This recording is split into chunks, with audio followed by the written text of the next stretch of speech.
आज हम बनाएंगे मिंट मार्गरेटा।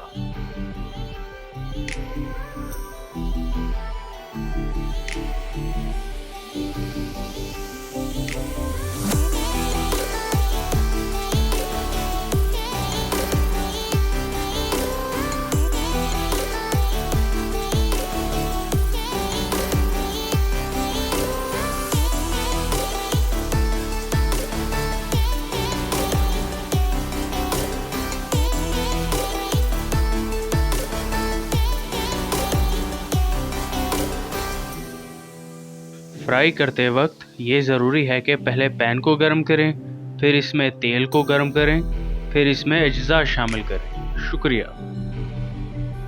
अज्जा: पुदीना 5 चम्मच, लीमू का जूस 5 चम्मच, चीनी 4 चम्मच, नमक 1/4 चाय का चम्मच, लेमन सॉफ्ट ड्रिंक हस्ब ज़रूरत, बर्फ़ हस्ब ज़रूरत। ब्लेंडर में शामिल करें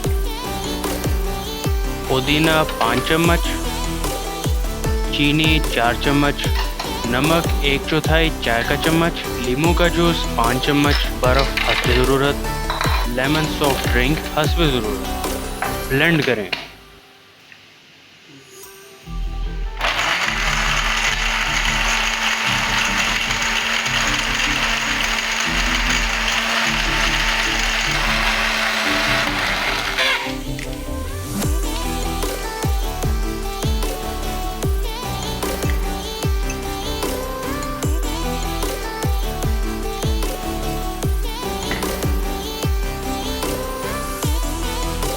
पुदीना, लीमू,